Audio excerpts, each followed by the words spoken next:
America ये वो देश है जिसने पूरी दुनिया को ये भरोसा दिलाया था और जिसे इस बात का बहुत घमंड था कि उसकी करेंसी यानी कि डॉलर कभी नहीं डूब सकती। लेकिन वही अमेरिका आज अपने ही लिए हुए कर्जों के बोझ तले दब चुका है। यहाँ पर सवाल ये नहीं है कि आखिर अमेरिका ने कर्जा क्यों लिया, बल्कि सवाल ये है कि कोई भी साम्राज्य आखिर उधार की सांसों के ऊपर कितने दिनों तक जिंदा रह सकता है। दरअसल अमेरिका के ऊपर इस वक्त जो टोटल एक्सटर्नल डेट है वो $35 ट्रिलियन को पार कर चुका है। यानी कि ये अब सिर्फ एक फिगर नहीं रह गया है, बल्कि ये एक टिकिंग बॉम्ब बन चुका है जो कि किसी भी वक्त फट सकता है। दरअसल आज अमेरिका के ऊपर हर सेकंड $1 लाख का कर्जा चढ़ रहा है। यानी कि इसको इस तरीके से समझिए कि अमेरिका में आज की तारीख में कोई भी बच्चा यदि जन्म लेता है तो वो अपने ऊपर $1 लाख का कर्जा साथ लेकर आता है।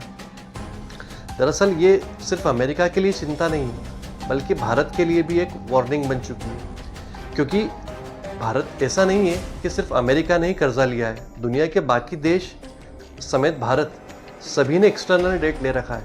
लेकिन भारत का केस अमेरिका से अलग इसलिए क्योंकि भारत इस वक्त दुनिया की सबसे तेज़ी से बढ़ती हुई अर्थव्यवस्था है और जो डेमोग्राफी है भारत की वो इस वक्त उसको एक संतुलन प्रोवाइड करती है। लेकिन अमेरिका के केस में अब ऐसा नहीं रह गया है। दरअसल अमेरिका की जो करेंसी है डॉलर, वो सिर्फ उसकी करेंसी नहीं बल्कि पूरी दुनिया के लिए एक रिजर्व करेंसी का काम करती है। क्योंकि ऑयल हो, गोल्ड हो या फिर दुनिया का टोटल ट्रेड का 60% जो है वो डॉलर में किया जाता है। यानी कि डॉलर की पूरी दुनिया के ट्रेड मार्केट में एक हेजेमनी है और यदि डॉलर लड़खड़ाता है तो उस केस में एक वैक्यूम क्रिएट हो जाएगा और चाइना और रशिया जैसे देश इसी जगह पर पिक्चर में आते हैं क्योंकि वो ब्रिक्स के साथ मिलकर डी डॉलराइजेशन की तरफ आगे बढ़ चुके हैं। हालांकि भारत भी रशिया और अन्य गल्फ कंट्रीज़ के साथ लोकल करेंसीज में ट्रेड करना स्टार्ट कर चुका है, लेकिन भारत ने कभी भी ऑफिशियली डी डॉलराइजेशन को अपना ऑब्जेक्टिव स्वीकार नहीं किया है। वहीं पे यदि अमेरिका लड़खड़ाता है तो चीन और रशिया इस वैक्यूम को भरने के लिए ऑलरेडी तैयार बैठे हैं। वहीं पर अमेरिका को खतरा सिर्फ बाहरी नहीं है बल्कि उसकी अंदरूनी राजनीति जो है, इंटरनल पॉलिटिक्स, वो भी अब काफ़ी ज़्यादा अमेरिका को डैमेज करने लगी है। क्योंकि यूएस कांग्रेस में हर साल डेट सीलिंग को लेकर बड़ा बवाल मचता है। वहीं पर डेमोक्रेट और रिपब्लिकन्स के बीच में कई बार तनाव इतना ज़्यादा बढ़ जाता है कि वहाँ पर ऐसा लगता है कि अमेरिका कई बार डिफ़ॉल्ट करने के करीब जा पहुँचा है।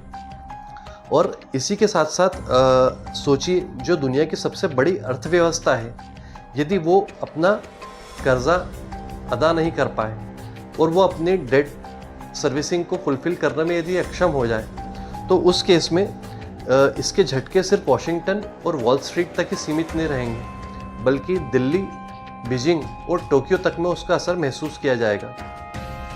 दरअसल अमेरिका की जितनी बड़ी अर्थव्यवस्था, उसकी जितनी बड़ी शक्ति है, उतनी ही बड़ी ताकत उसके मिलिट्री पावर भी है। और अमेरिका जो है अपने डिफेंस के ऊपर हर साल $830 बिलियन खर्चा करता है। वहीं पर आपको ये जानकर आश्चर्य होगा कि उसके डिफेंस बजट से भी ज़्यादा यानी कि $880 बिलियन अमेरिका हर साल डेट सर्विसिंग के ऊपर खर्च करता है। यानी कि जितना वो अपने मिलिट्री के ऊपर मैसिव स्पेंडिंग करता है, उससे भी कहीं ज़्यादा तो सिर्फ वो अपने लोन के ऊपर ब्याज हर साल अदा करता है। अब यहाँ पर जितना अमेरिका का ये बजट है, इससे कम तो भारत हेल्थ और एजुकेशन के ऊपर ही खर्च करता है। लेकिन किसी भी साम्राज्य के पतन की शुरुआत यहीं से होती है और यही सिम्टम्स हर साम्राज्य के पतन की कहानी में देखे गए हैं, चाहे फिर वो रोम हो या फिर ब्रिटिश साम्राज्य, उनके पतन में भी यही सिम्टम्स देखे गए थे। दरअसल बहुत सारे इकोनॉमिस्ट का ये मानना है कि अमेरिका जो है कभी भी उसकी अर्थव्यवस्था डूब नहीं सकती और अमेरिका कभी भी अपने लोन के रीपेमेंट में डिफ़ॉल्ट नहीं कर सकता।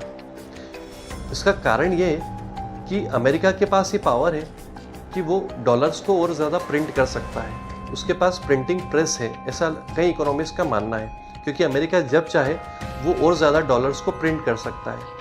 लेकिन क्या ये सब कुछ इतना आसान है? क्योंकि जब भी अमेरिका डॉलर्स की प्रिंटिंग बढ़ाएगा तो उस केस में न सिर्फ डॉलर्स की क्रेडिबिलिटी ख़त्म होती जाएगी, बल्कि अमेरिका में बहुत मैसिव लेवल पे इन्फ्लेशन बढ़ जाएगा। और इसी के साथ साथ भारत के लिए भी यहाँ पर एक सीख है कि उसे जल्दी से जल्दी आत्मनिर्भरता की ओर जाना होगा, क्योंकि यदि अमेरिका की क्रेडिबिलिटी हिली तो बहुत सारे देश जिन्होंने अपना सब कुछ डॉलर के रूप में रख रखा है, अमेरिका से पहले वो देश डूब जाएंगे। वहीं पर ये जो यूएस का डेट क्राइसिस है, ये भारत के लिए न सिर्फ एक वार्निंग है बल्कि एक अपॉर्चुनिटी भी है, क्योंकि यदि अमेरिका के अंदर वर्ल्ड का कॉन्फिडेंस यदि शेक होता है तो उस केस में पूरी दुनिया जो है एक विकल्प तलाशेगी। और भारत इस वक्त दुनिया में सबसे तेज़ी से बढ़ती हुई अर्थव्यवस्था है, और जो डेमोग्राफिक एडवांटेज भारत के साथ है वो उसको बाकी अर्थव्यवस्थाओं के कंपैरिजन में एक एज प्रोवाइड करता है। और यदि भारत जो इस वक्त दूसरी देशों के साथ, चाहे फिर वो रूस हो या फिर दूसरी गल्फ कंट्रीज़ के साथ जो लोकल करेंसीज में ट्रेड कर रहा है, भारत जो डिजिटल करेंसी को आगे बढ़ा रहा है और यूपीआई का जो ग्लोबलाइजेशन कर रहा है, ये सभी बेबी स्टेप्स जो भारत उठा रहा है, यही डिसाइड करेगी कल भारत जो है एक म्यूट स्पेक्टेटर के रूप में रहेगा या फिर दुनिया को दिशा दिखाएगा।